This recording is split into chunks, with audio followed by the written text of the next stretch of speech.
What's up, guys? Welcome back to Newswave. So with the Game Awards coming up here in a couple of weeks, there's been some controversy around a certain category there, and now with some recent comments from Geoff Keighley, sort of bringing the whole show into question, and we're going to go over that here today. Also, we are going to be talking about Sony along with Bungie and, well, a confirmed delay for what was going to be a pretty big release, especially with Destiny 2 in mind, and we'll also be talking about a really funny bundle that made the rounds online during all the Black Friday, Cyber Monday stuff, and I thought we'd take a look at it. Guys, if you enjoy these videos, make sure to hit that like button, helps out a ton, and if new here to the Spawn Wave channel, make sure you subscribe down below.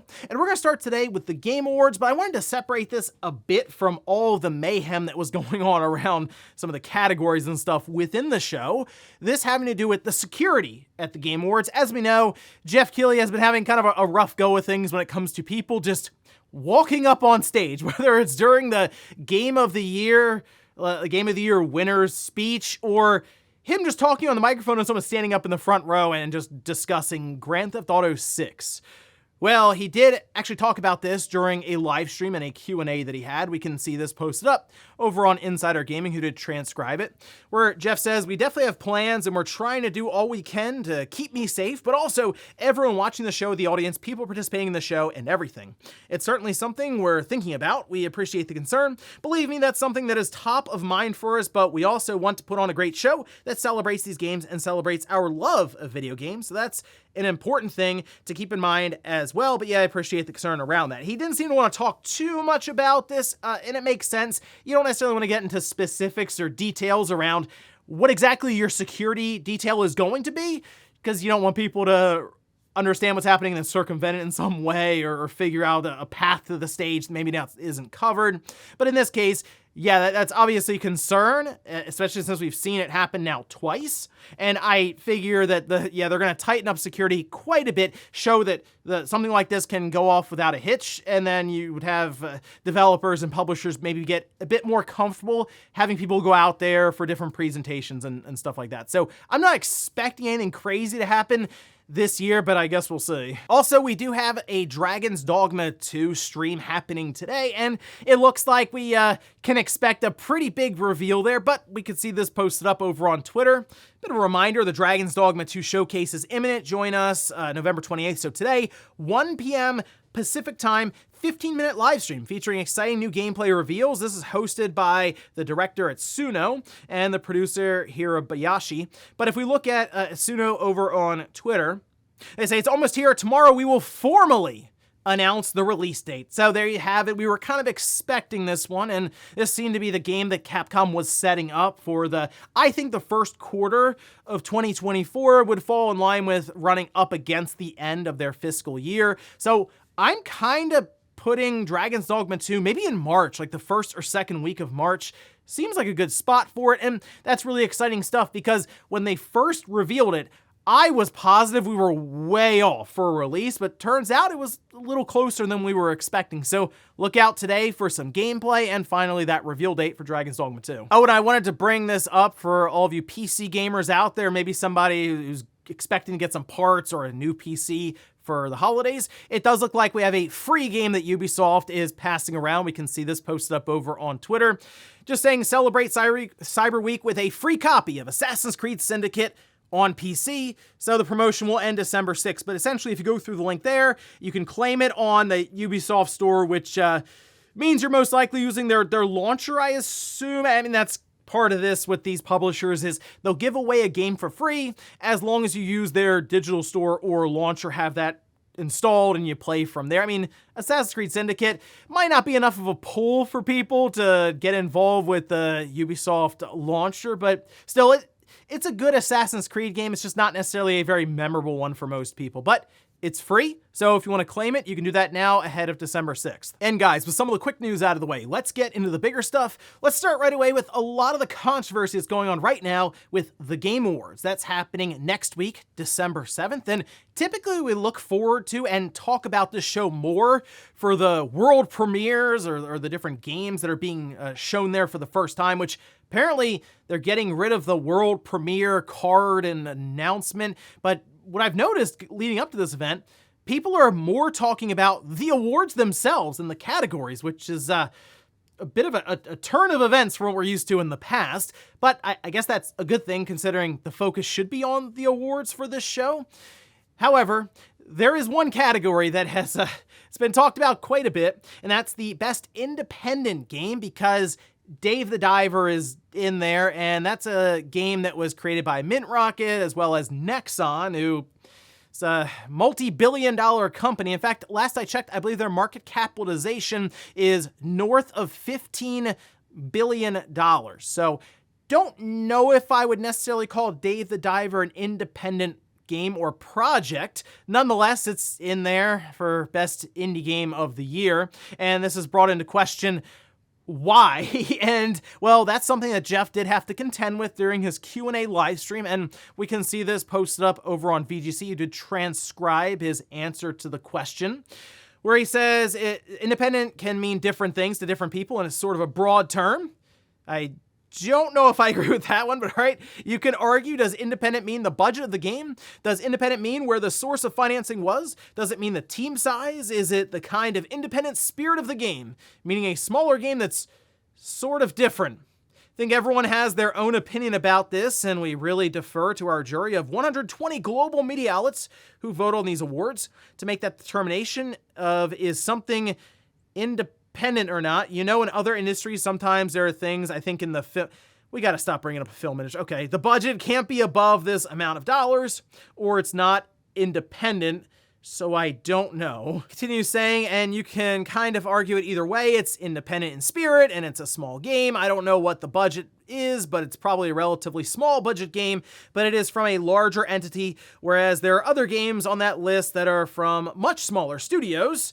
It's a really complicated thing to figure out and come up with strict rules around it, so we let people use their best judgment, and you can agree or disagree with the choices. But the fact that Dave the Diver was on that list meant that out of all the independent games that the jury looked at, or what they thought were independent games, that was one of the top 5 that they looked at this year. I mean, the thing that's weird to me is, in this answer, we also have a quote from Geoff where he says that game is made by a group named Mint Rocket. It's a smaller game from a smaller group, but it's part of Nexon. They're employees of Nexon, which is a very large publisher. So I think it's a fair debate and discussion. Is that game truly independent, or is it not? It's not. That seems pretty straightforward. I'm not really sure why this is so complicated necessarily. Like, in that case, I know Geoff says he doesn't want to get involved with the nominees or the voting, and that's fine. He says he stays out. I mean, I don't know what happens behind the scenes. He says he stays out of it. I'll take his word for it. In this case, you can make the executive decision and say, hey guys, I know you're looking at Dave the Diver because it looks kind of like a Super Nintendo game, but it's not an independent game. So what's the 6th choice here, okay? We'll go with that one next. And really, I feel like most of us understand an independent game is a game made by a studio. It can technically be any size. So if you know 100 friends that want to get together to make a game, and maybe you just have now more employees than some of the larger studios out there, I mean, technically, if you're funding it yourself, or even you could crowdsource it, and you're not getting money from a large publisher or having employees help from Nexon, then yeah, that would be an independent project. Again, it seems pretty straightforward to me, and this does kind of bring into question some of the jury and how much they understand some of the, we'll say, finer points in gaming. I mean, imagine if you're a smaller studio of like a handful of people, like 7 or 8 people, you work for years to get this game out there on a shoestring budget, people love it, and it gets nominated, then here comes Dave the Diver from Nexon, a $15 or so billion company, and they win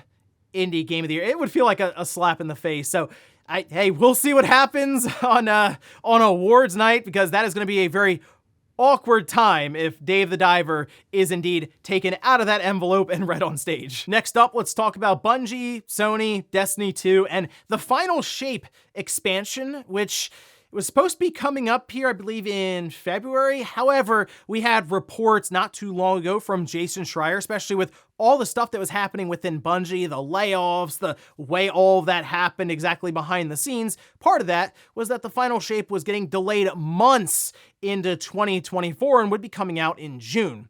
However, we hadn't really heard anything about this until yesterday, which we can see this posted up. This is from Destiny 2's official account, saying the release date for the final shape has moved to June 4th, 2024, to allow for an even bigger and bolder vision. The new content available is also in development, including Destiny 2 Into the Light, a 2-month content update for all players starting in April. So, to my understanding, Destiny 2 has their new season starting, I believe, today. It's this week, and it was going to run to February, which makes sense because then they would be on to the final shape and there wouldn't be this gap between big releases. Well, now with that coming out in June, I mean, it makes sense that they would say, okay, we're going to come up with a smaller chunk of content, they say a couple of months, starting in April, to then bridge the gap and get us to the final shape. But this is something that, again, lines up with what Jason Schreier was reporting previously, and it does continue to build kind of the anticipation, and I would say just the importance of the final shape, which, look, if they get more time working on it, ends up coming out as just a better overall expansion because of it, that's fine. I know these live service games, it just demands content release after content release after content release.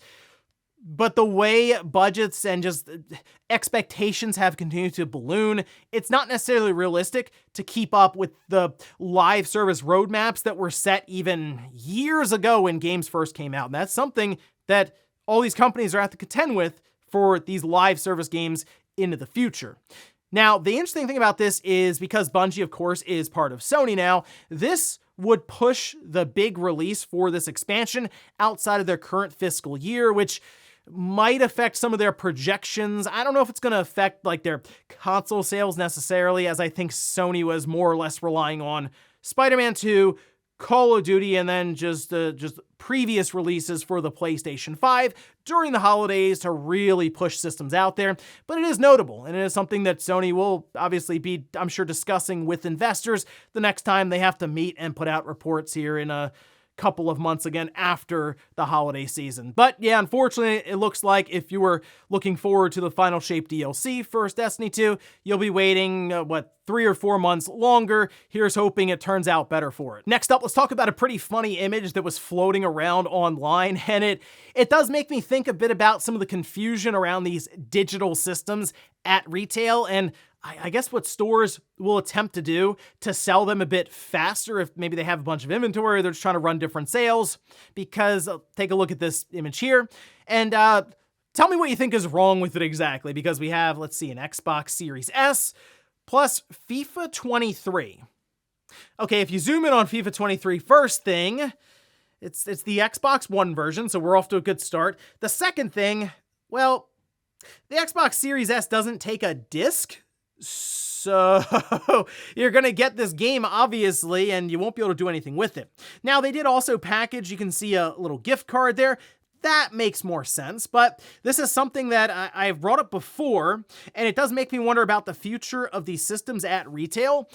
If you buy a digital system at a Walmart, a Best Buy, a Target, there's not much else they're going to sell you at the counter. Maybe you do want to get a gift card, and again, they don't make any money on that at all because usually the amount you buy it for is just, that's it. That's what the cost is. You want a $15 gift card? Well, it's $15 on the back end, maybe $14.98 or something like that. Maybe a controller, but not games like they would previously where they'd sell you the system and then like 4 or 5 games, even for the holidays, just kind of stack that on top of the system and get a bunch of money for it.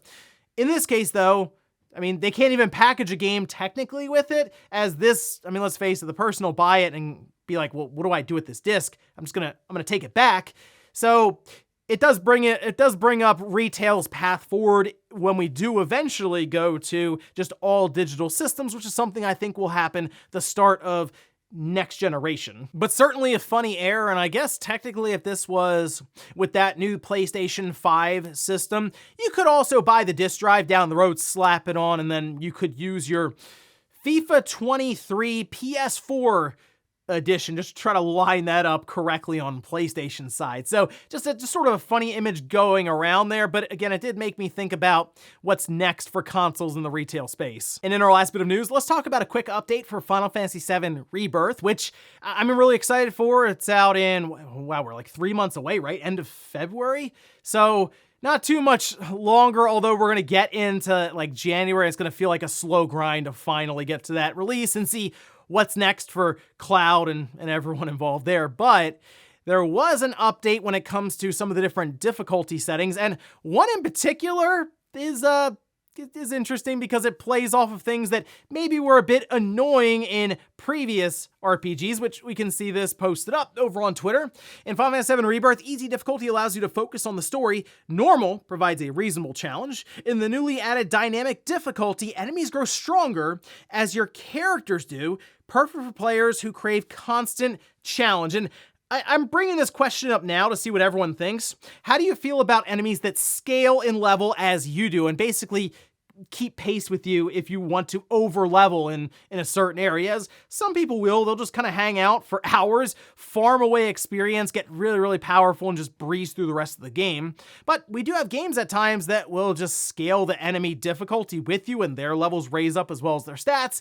So it kind of pushes back on the idea of power leveling your character, which I do get a kick out of at times, especially in the end game where, let's say with Final Fantasy X as an example, you would go through the sphere grid, you'd open up the damage limit, and you just annihilate everything later on in the game. That was really fun to do, but it was more the journey and the progress, getting there through the sphere grid. Yes, grinding away at experience constantly for hours and hours to make that happen. But on the other hand, you do have a constant challenge then to follow you along. I do like that this is just an option, easy, normal, or dynamic, because other RPGs, it's just part of it. Characters will just scale with you, and it can be kind of annoying if you do want to have that power level experience. So interesting, and now I have to think of how exactly I want to go about this. Do I just want to stick with normal and maybe over level some of my characters, or just go dynamic and have like the controller gripping battles constantly throughout the game? And before we go to the comment of the day, we're taking a look at Game of the Year Madness Day 10. This is a pretty big matchup. It was Street Fighter 6 versus Pikmin 4, and you can see Pikmin 4 is just edging out Street Fighter 6. Last I checked, it was like 56 or 57% to 43%. And I looked at this and thought about it, wow, okay, that's a pretty big win for Pikmin 4, but also Pikmin 4 has sold more than Street Fighter 6, and I know the fighting game community in general, it's not like massive to the point where you have Street Fighter 6 selling 20 million copies or something. I mean, it's one of the highest rated games of the year, and it wasn't in the Game of the Year category at the Game Awards. But yeah, it looks like Pikmin 4 is going to be going over Street Fighter 6, so that could set up a pretty big matchup actually coming up here in the next round. And we'll finish up with the comment of the day, as you're seeing here. This is from Master Flex, who says, the fact that Arcade 1UP can offer 40% off and still make a profit just shows how overpriced their cabinets are. I don't think they're making a profit on the 40% off deal for Cyber Monday, or I think that's more or less, hey, we have extra stock, we want to move this out of the warehouse so we can then make room for our next big release or what have you there.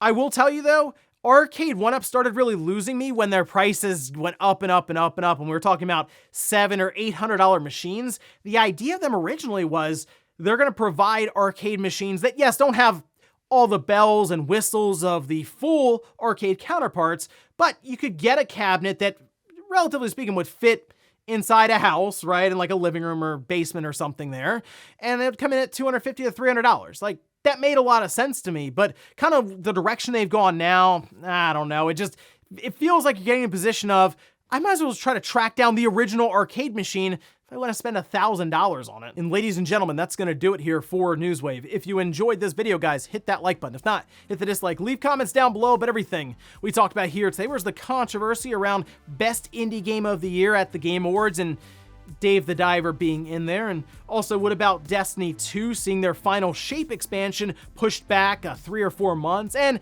Final Fantasy VII Rebirth, which difficulty setting are you going to go with? Thanks guys for watching, and I'll see you next time.